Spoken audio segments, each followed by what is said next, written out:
E nós chegamos aqui no momento da pregação da palavra. Louvado seja Deus, né, por mais esse domingo, por mais esse momento. E gostaria de pedir vocês que abrissem suas Bíblias no Evangelho de João, no capítulo 3. Evangelho de João, capítulo 3. E o tema da nossa mensagem hoje é: o Cristo das Escrituras ama a missão do Pai. O Cristo das Escrituras ama a missão do Pai. Na verdade, irmãos, vou pedir um favor a vocês. Vai lá em Mateus, vai lá no último capítulo de Mateus, por favor. Capítulo 28. Enquanto vocês estão indo lá, antes de mais nada, a gente precisa compreender que Deus tem uma missão. Deus está cumprindo a sua missão aqui na Terra. A igreja, nós estamos dentro da missão de Deus. Nós não temos uma missão. Deus tem uma missão. E não tem ninguém que amou tanto a missão de Deus como Jesus Cristo, que é Deus, mas também é o Filho de Deus. Amém, irmãos? Não há ninguém. E é sobre isso que nós vamos desenvolver um pouco mais hoje. A gente sempre ouve falar sobre a respeito da grande comissão, né? Vocês estão lá no Evangelho de Mateus, capítulo 28? No versículo 18, Jesus disse assim, Jesus aproximando-se falou-lhes dizendo: toda a autoridade foi me dada no céu e na terra. Portanto, vão e façam discípulos de todas as nações, batizando-os em nome do Pai, do Filho e do Espírito Santo, ensinando-os a guardar todas as coisas que tenho ordenado a vocês. E eis que estou com vocês até o final dos tempos. A gente está vendo Jesus dando uma missão aos seus discípulos. Mas nós precisamos compreender e aprofundar que missão é essa. Vocês podem ir agora lá no final do Evangelho de Marcos, por favor? A gente viu Jesus aqui falando em Mateus sobre ir, fazer discípulos, batizando-os em nome do Pai, do Filho e do Espírito Santo, e ensinando eles a guardar todas as coisas. Vão lá agora no finalzinho do Evangelho de Marcos, o último capítulo 16, versículo 14. E diz assim, versículo 15, perdão. E disse-lhes: vão por todo o mundo e pregue o Evangelho a toda criatura. Aí ele já cria uma condição. Quem crer e for batizado será salvo. Quem, porém, não crer será condenado. A gente está vendo a mesma ordem por perspectivas de evangelistas diferentes. Agora vamos lá no finalzinho do Evangelho de Lucas, por favor. O último capítulo, que é o 24, versículo 46. Finalzinho do Evangelho de Lucas. E disse-lhes, quem? Jesus: assim está escrito, que o Cristo tinha de sofrer, ressuscitar dentre os mortos no terceiro dia, e que em seu nome se pregasse arrependimento para a remissão de pecados a todas as nações, começando em Jerusalém.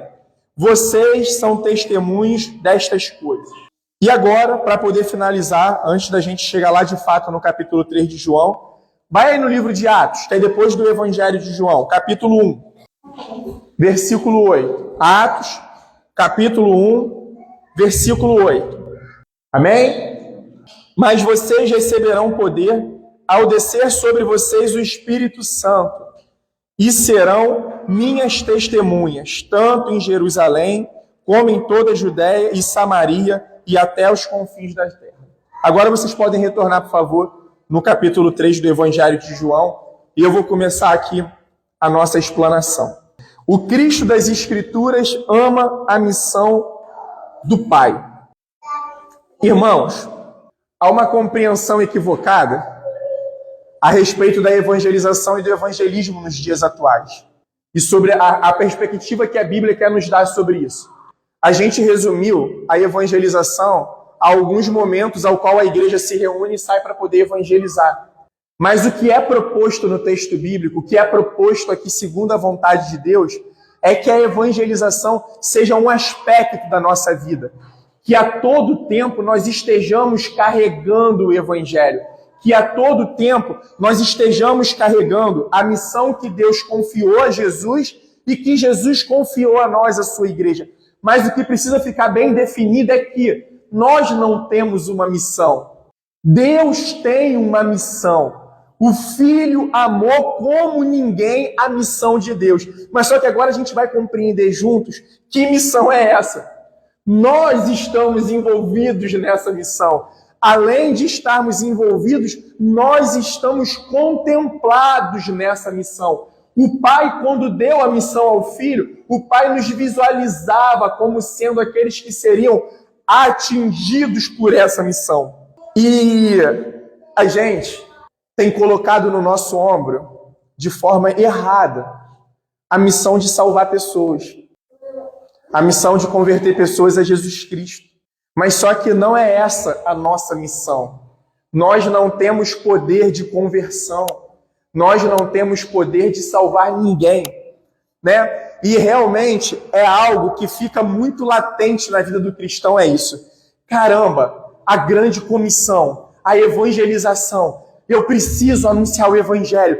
Essa é a principal obra da minha vida. Não que isso não tenha importância, mas eu queria dizer para vocês, não precisa ir lá não, que eu só vou ler o texto para vocês. Sabe qual é a nossa grande missão? Jesus estava pregando o evangelho a tempo fora de tempo. Jesus era esse, né? Que não parava de cumprir a missão que o Pai confiou a ele. A todo tempo ele estava anunciando o evangelho. E aí as pessoas se convertiam e ficavam preocupadas. Mas e agora? Como que eu vou realizar a obra de Deus? Qual é a grande obra de Deus que eu preciso realizar? E sabe qual é a grande obra de Deus que nós precisamos realizar todos os dias? A principal. Eu vou ler aqui para vocês. Está no Evangelho de João mesmo, no capítulo 6. E as pessoas perguntando a ele. Aí tem um momento que Jesus respondeu: em verdade lhes digo que vocês estão me procurando, não porque viram sinais, mas porque vocês comeram os pães e ficaram insatisfeitos. Trabalhem não pela comida que se estraga, mas pela que permanece para a vida eterna, a qual o Filho do Homem, Jesus, dará a vocês. Porque Deus, o Pai, o confirmou. Então lhe perguntaram: o que nós faremos para poder realizar as obras de Deus? E Jesus respondeu: a obra de Deus é esta, que vocês creiam naquele que ele enviou. Sabe qual é a grande obra de Deus do cristão realizar? É crer em Jesus todos os dias. Porque quando nós deixamos de crer em Jesus, nós vamos querendo nos fazer senhores das nossas vidas. Nós vamos colocando outras pessoas como senhor da nossa vida. Então, irmãos, a grande obra, a grande missão que nós temos não é salvar as pessoas, não é reconciliar o mundo com Deus. A grande obra que nós temos é nós crermos em Jesus Cristo, crermos nele como enviado do Pai, como enviado de Deus. Essa é a grande obra. O que faremos para realizar as obras de Deus? E Jesus responde: a obra de Deus é esta, que vocês creiam naquele que ele enviou.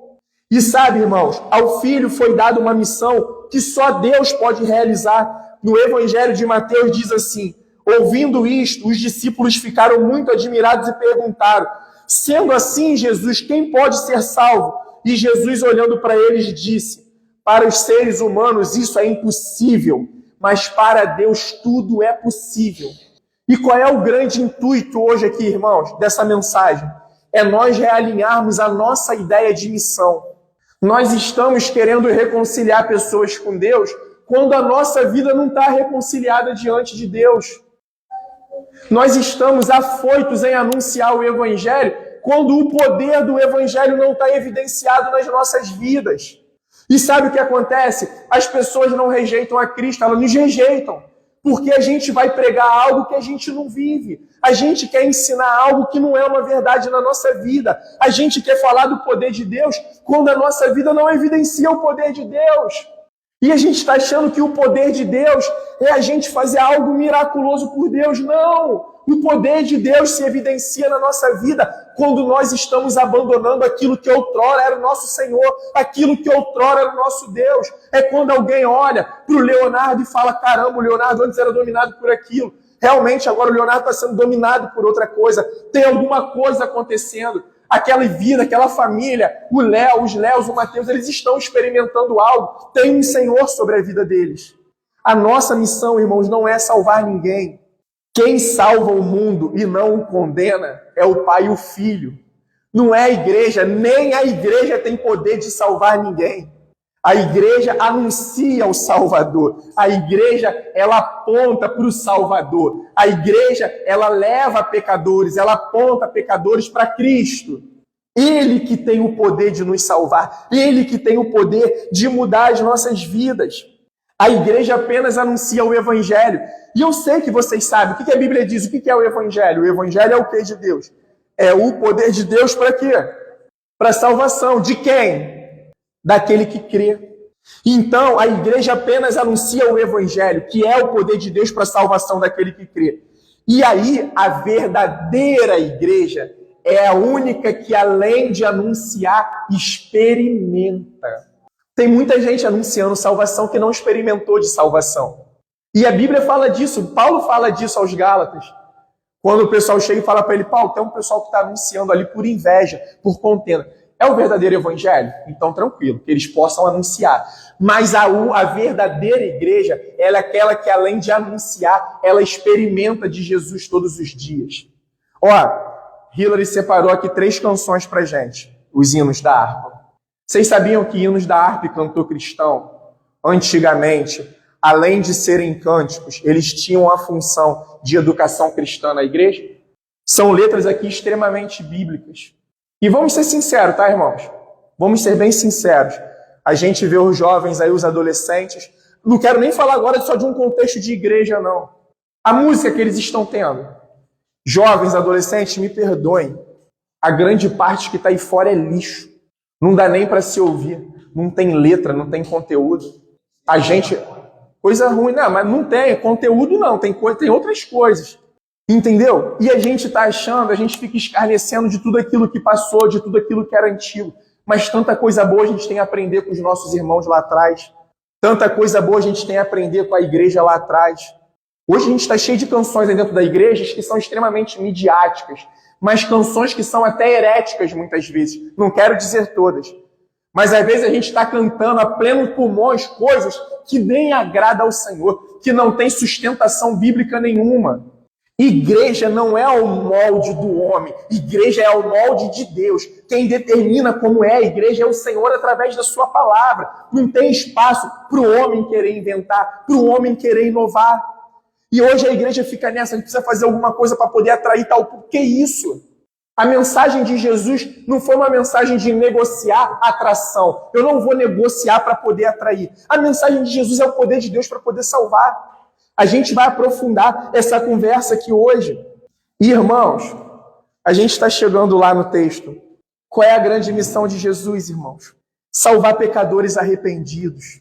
A gente tem um Deus amoroso, maravilhoso, que continua estendendo a mão aos pecadores arrependidos, estendendo a mão àqueles que querem uma novidade de vida. Irmãos, sabe como que a gente experimenta a missão de Jesus? Ele confiou a gente. Missão que foi dada pelo Pai a ele. Não é de vez em quando, é todo dia. Sabe o que é uma baita pregação de evangelho? Isso já não se anuncia mais hoje.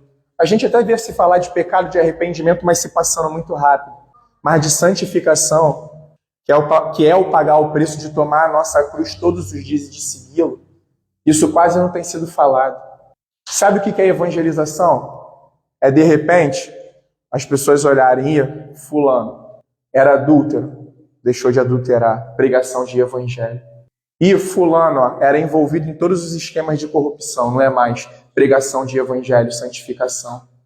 Fulano era o mais viciado de álcool, de droga, fumava, cheirava, mudou a vida. Pregação de evangelho. Fulano era entregue na mentira e fofoca, vivia fazendo desgraça na vida dos familiares, dos amigos. Fulano parou de fofocar e parou de mentir. Pregação de evangelho. Santificação. Eu, por muitas vezes, eu falava algo que hoje eu me corrijo. Evangelizar o mundo tem que ser um estilo de vida. Não. O estilo de vida que Deus requer do cristão é santidade. Não é sejam evangelistas porque eu sou evangelista. É isso que está lá em Levítico? É isso que está lá em 1 Pedro? Mas agora sejam santos, porque eu, o Senhor vosso Deus, sou santo. Isso está em Levítico? Isso está em 1 Pedro? Então o estilo de vida do cristão não é um estilo de vida evangelístico, é um estilo de vida santo.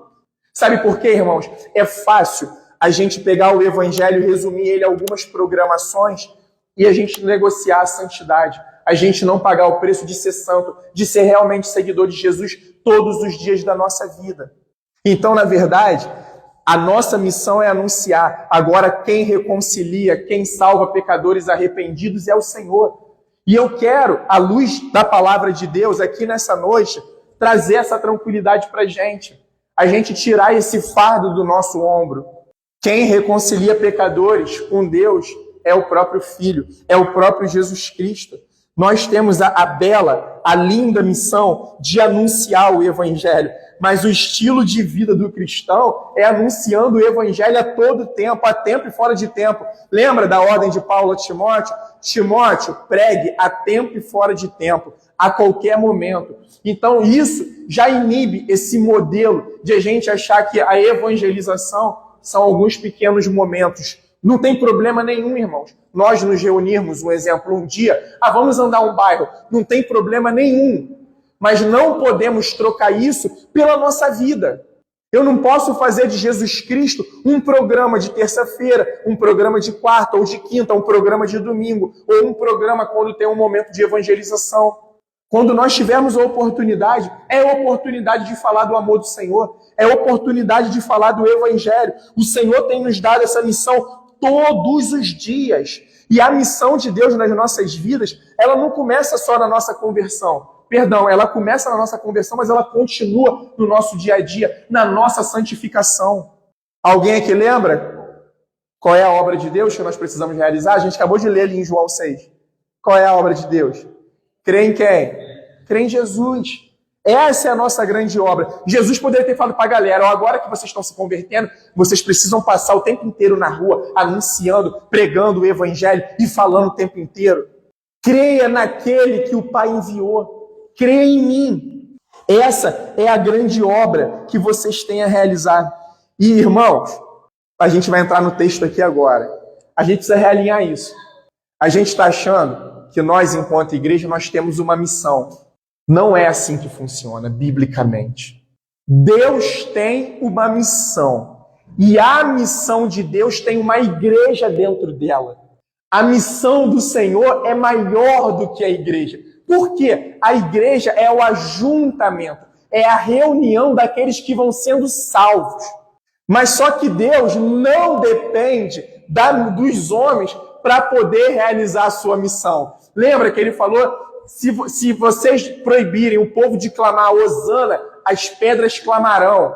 Para com essa ideia de ficar falando, nós temos como pai Abraão. Porque se eu quiser, até as pedras vão suscitar que elas são filhas de Abraão. Deus tem uma missão. E aí, agora a gente vai chegando no texto bíblico e nós vamos entrando nessa missão. Deus nos envolveu nessa missão em amor. E sabe o que é mais maravilhoso? Desde antes da criação de tudo isso, como a gente vê narrado ali em Gênesis, né? O Senhor veio estabelecendo a ordem no cosmos, depois o Senhor faz surgir tudo sobre a terra, nos cria, diz que é bom, diz que ficou satisfeito com a sua obra. Antes disso tudo, o Senhor já estava contemplando cada um de nós nessa missão que Ele confiou ao Filho.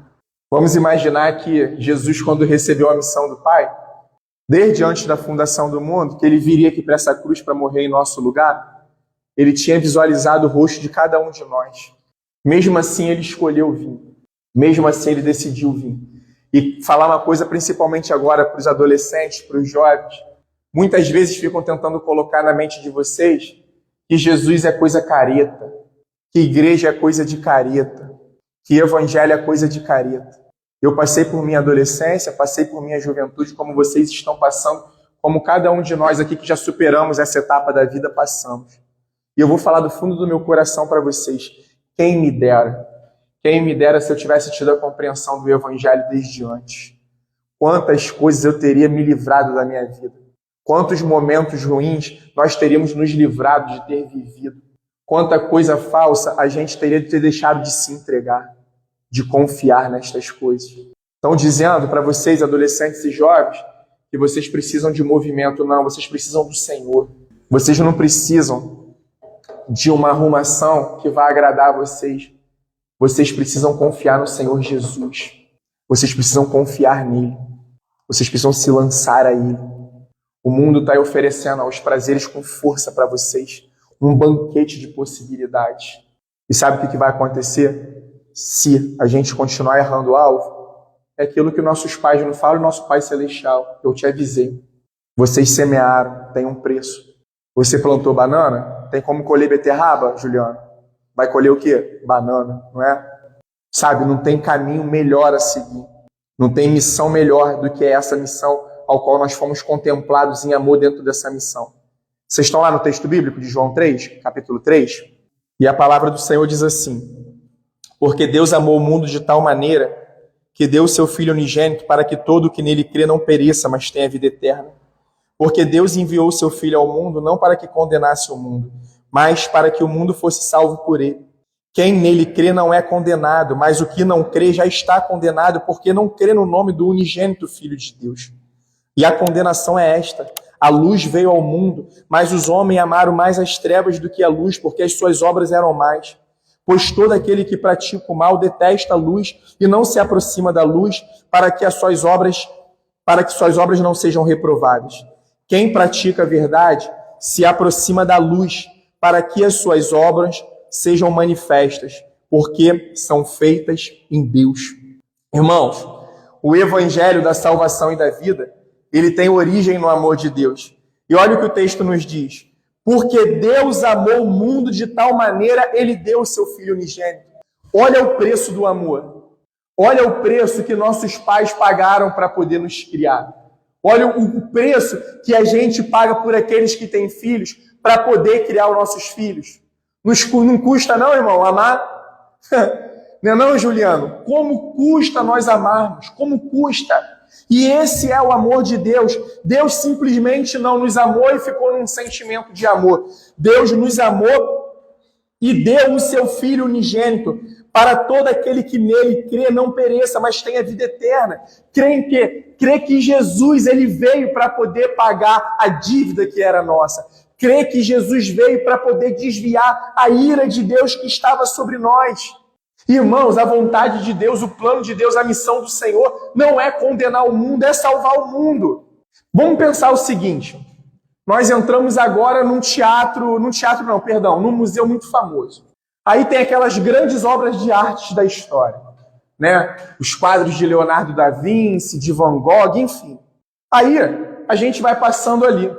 Aí de repente cada um vai fazendo a sua observação, cada um vai dando a sua crítica. Aí vamos supor, eu dei uma crítica boa para o quadro e Rafael deu uma crítica ruim para o quadro. O quadro da Mona Lisa vai deixar de ser o quadro da Mona Lisa por isso? É a mesma coisa o Evangelho, é a mesma coisa Jesus Cristo. O Evangelho não está aqui para a gente poder ficar julgando se eu creio ou se eu não creio. O Evangelho está posto, irmãos. O Evangelho está decretado o fim como que vai ser. A gente não precisa ficar aqui, eu confio em Jesus, aí eu confio mais ou menos. Aí eu acho que eu confio, não sei ainda. É confiar ou não confiar. Jesus ele não está sobre a avaliação das pessoas, da avaliação da humanidade. O Evangelho está posto, o Evangelho está pregado, as boas novas estão anunciadas, está consumado. Ou a gente crê, ou a gente não crê. E a vontade dele é que nós tenhamos vida eterna. E o 17 diz: porque Deus enviou o seu Filho ao mundo, não para que condenasse o mundo, mas para que o mundo fosse salvo por ele. Quem nele crê não é condenado, mas o que não crê já está condenado. Por quê? Porque não crê no nome do unigênito Filho de Deus. Está compreendendo? O Evangelho está ali, Jesus já veio. Ou eu confio ou eu não confio. Se eu confiar, eu estou caminhando para a salvação. E se eu não confiar, eu estou caminhando para a perdição eterna. Jesus não está sobre o nosso crivo. Quer ver só? Vocês estão no capítulo 3, não é isso? Vai ali no capítulo 12 comigo, por favor, para a gente poder compreender, aprofundar aqui o ensinamento. Capítulo 12, versículo 44. Quando estiver lá, só dizer amém. Capítulo 12, capítulo 12, versículo 44. Amém? Jesus clamou dizendo: quem crê em mim, crê não em mim, mas naquele que me enviou. Jesus está dizendo, quem crê em mim, crê em Deus. E quem vê a mim, vê aquele que me enviou, o Pai. Eu vim como luz para o mundo, a fim de que todo aquele que crê em mim não permaneça nas trevas. Se alguém ouvir as minhas palavras e não as guardar, eu não o julgo, porque eu não vim julgar o mundo, eu vim salvar o mundo. Essa é a missão de Jesus. Ele veio salvar o mundo. Quem me rejeita e não recebe as minhas palavras, tem quem o julgue. A própria palavra que falei, essa o julgará no último dia. Porque eu não falei por mim mesmo, mas o Pai que me enviou, esse me ordenou o que dizer e o que anunciar. E sei que o seu mandamento é a vida eterna. Portanto, as coisas que eu digo exatamente assim como o Pai me falou. Vocês viram que Jesus falou? Eu não vim para poder julgar o mundo, eu vim para poder salvar. Mas as palavras que hoje eu estou anunciando a vocês, e se vocês não confiarem, não as guardá-las, são essas naquele grande dia que vai condenar vocês. Sabe quem vai condenar o homem naquele grande dia? O Evangelho. Durante esse período, o Evangelho está salvando. Se alguém morreu hoje sem confiar no Evangelho, o que acontece, irmãos? Condenado. Lá naquele grande tribunal, para os salvos, quem salvou? O Evangelho, o poder de Deus. Naquele grande tribunal, quem será condenado? Quem não crê no Evangelho. Então, vocês estão compreendendo qual é a missão de Jesus? Pode retornar lá ao capítulo 3, irmãos, e a gente não vai mais andar não, prometo. Vocês estão compreendendo qual é a grande missão do Pai? Que o Pai deu ao Filho? É reconciliar pecadores arrependidos com Ele. É salvar pecadores. E agora, no capítulo 3, eu queria que nós fôssemos no versículo 31, por favor. Porque a própria Bíblia vai explicando a Bíblia, né? A gente aqui está compreendendo as Escrituras à luz das Escrituras. A gente está aprofundando os textos bíblicos à luz dos próprios textos bíblicos. Versículo 31, amém? Quem vem das alturas, certamente está acima de todos. Quem vem da terra é terreno e fala da terra. E quem veio do céu está acima de todos. Sabe o que Jesus está falando aqui? A minha mensagem, um exemplo. Os discípulos pregaram o evangelho, amém, irmãos? Os apóstolos e nós estamos pregando. Mas nós não pregamos com a mesma excelência e autoridade que Jesus pregou. Por quê? Porque Jesus veio do céu. Jesus conhece o Pai assim como Ele é. Por quê? Porque Jesus é um com o Pai. Nós somos limitados. Qualquer um de nós aqui, nós temos as nossas limitações. Por mais que nós sejamos sinceros diante de Deus. Mas nós temos as nossas limitações. Agora Jesus não. E Ele disse que quem é da terra fala aquilo que é terreno. Agora quem veio do céu está acima de todos e dá testemunho daquilo que viu e ouviu. Mas ninguém aceita o seu testemunho. Está compreendendo? O evangelho não é popular. Quando a gente está vendo muita popularidade em torno do evangelho, irmãos, ligue um alerta, ligue uma sirene. De verdade. De verdade. Está aqui aprovado. Quantos textos bíblicos nós já passamos aqui? Não só hoje, das outras vezes. A mensagem de Jesus não é popular, porque a mensagem de Jesus é separar o homem desse mundo pecador, desse mundo caído. Quem, porém, aceita o testemunho que ele dá, certifica que Deus é verdadeiro, pois aquele que Deus enviou fala as palavras de Deus, porque Deus não dá o Espírito, tá com o Espírito aí com E maiúsculo, por medida do Espírito Santo, porque Deus prometeu que ele derramaria o Espírito. E, na verdade, a gente compreende o Evangelho à luz do Espírito Santo de Deus. A gente só compreende aquilo que é espiritual à luz do Espírito Santo de Deus. E muitas vezes a gente enxerga a igreja, o culto, como se fosse um movimento, como se fosse um momento de festa. Não, irmãos, é momento de adoração, de celebração ao nome do Senhor. É momento onde o Senhor nos ensina a sua palavra. Para quê? Para nós caminharmos todos os dias. E vamos ser sinceros. Isso é mensagem agradável aos ouvidos? Claro que não. Claro que não. Eu não sei você, mas minha carne grita com relação ao Evangelho. Aí é como o apóstolo falou, eu esbofeteio a minha carne.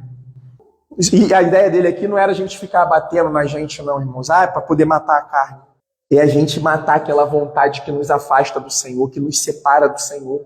A gente falou aí, um mundo que está cheio de liberdade, mas um mundo que nunca se viu um mundo tão infeliz. uma falsa felicidade, felicidade de rede social. As famílias, as pessoas arrasadas por dentro, vazias por dentro, sem sentido. Por quê? Porque aquele que deveria estar ocupando o lugar que dá sentido à nossa vida, que nos preenche por completo, não dá. Uma vez eu ouvi uma frase que eu nunca vou esquecer: a verdadeira libertação não é quando demônios ou as coisas ruins saem.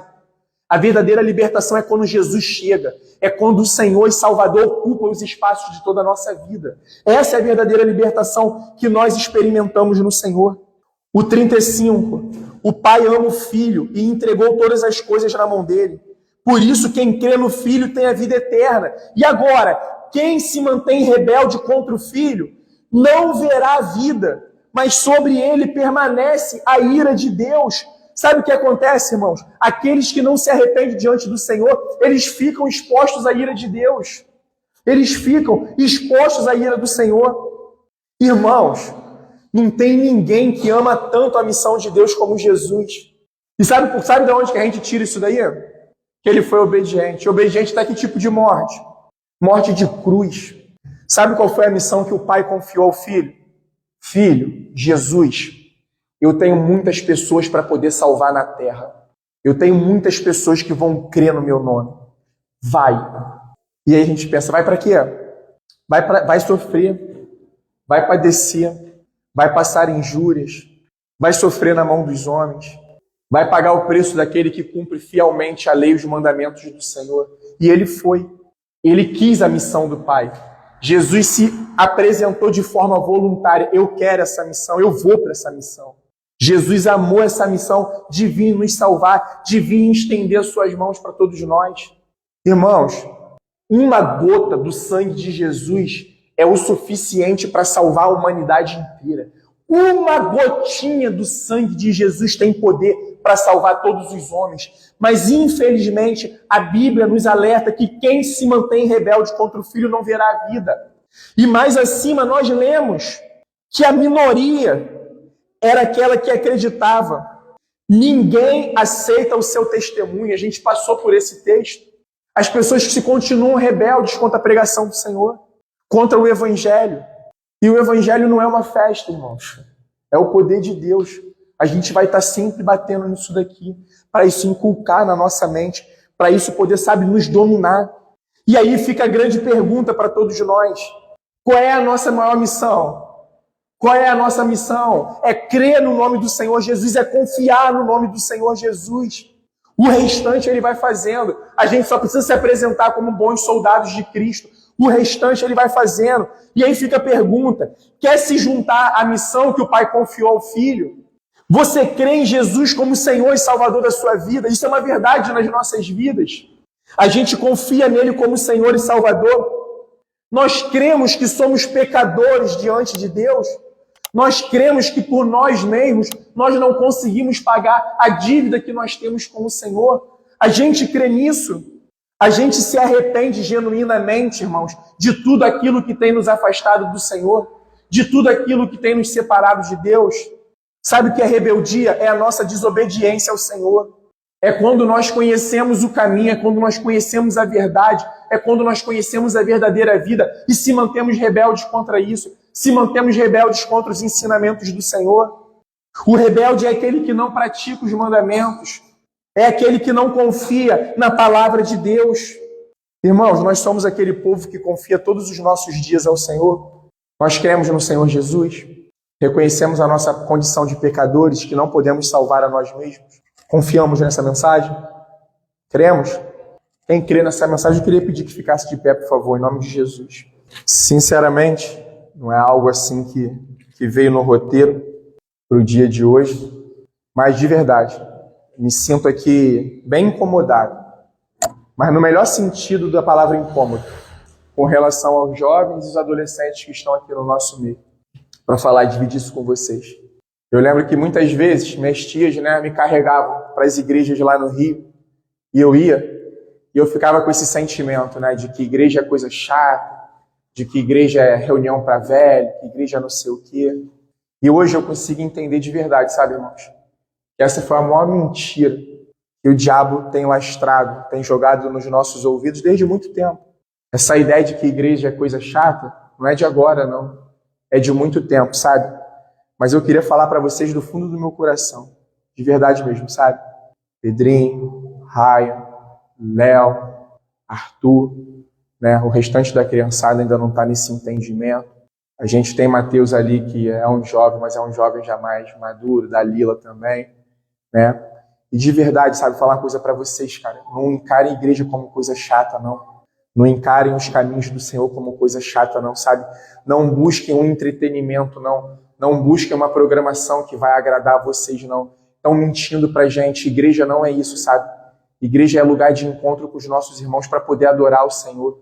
O culto não é feito pra gente, o culto é feito para eles, sabe? Busquem, independente de onde vocês estiverem, uma igreja que seja bíblica, uma igreja que tenha a palavra, uma igreja que ensinem para vocês o caminho de forma verdadeira, o caminho de forma honesta. E, quem faz isso aqui é Atos só, é o pastor Léo, o pessoal daqui. Não, nada disso, não. Tem muitas pessoas sinceras diante de Deus aqui nessa cidade, sabe? Da mesma forma que tem muitas pessoas insinceras, tem muitas pessoas sinceras diante do Senhor. Tem muitas pessoas que honram o Senhor verdadeiramente, sabe? Com suas vidas. Busquem isso, cara. Se lancem ao Senhor, sabe? De verdade mesmo. Se eu tivesse todos esses mandamentos, se eu tivesse toda essa compreensão que hoje a gente tem, sabe? Eu teria me guardado para uma mulher só, de verdade mesmo, sabe? Eu teria me privado de tantas coisas, sabe? Teria crido que essa palavra aqui é verdadeira, entendeu? Teria experimentado dela assim, sabe? Com mais tempo, entendeu? Então, se lancem ao Senhor, sabe? Se entreguem mesmo ao Senhor, busquem ao Senhor. E conhecer ao Senhor, irmãos, é vida de palavra. É vida de oração, é vida de meditação na palavra de Deus, sabe? É um coração sincero, é um coração desejoso de Deus todos os dias, a todo momento, né? E é isso, sabe, irmãos? Que da mesma forma possamos ser assim também, não apenas os adolescentes e os jovens, mas nós também com nossas famílias, sabe? Ter essa compreensão, não deixar de maneira nenhuma as pessoas acharem que o evangelho, a igreja, é uma parte chata da nossa vida, entendeu? Não, a igreja ela é necessária. A igreja ela é necessária porque a igreja ela é aquela ao qual o Senhor comprou com seu sangue, lavou, tem cuidado. A igreja pertence ao Senhor Jesus e louvamos a Ele por isso. Irmãos, a gente está aqui diante da mesa do Senhor, né? Um momento de ceia do Senhor, e aqui nós cremos que é um momento memorial. Fazer isso em memória de mim, né? Aqui a gente não acredita que o pão ele tem algum poder especial, que o suco de uva, que simboliza o vinho, tem algum poder especial. Mas tem uma pessoa que está entre nós que ele tem todo o poder. Isso eu não tenho dúvidas nenhuma, e não é palavra, não é frase de efeito. Que é o Senhor Jesus. Ele prometeu que Ele estaria conosco até o final dos tempos, sabe? E a gente chegou nesse momento de ceia, a gente compreende que a ceia, geralmente quem participa, são pessoas que já se batizaram, mas hoje não.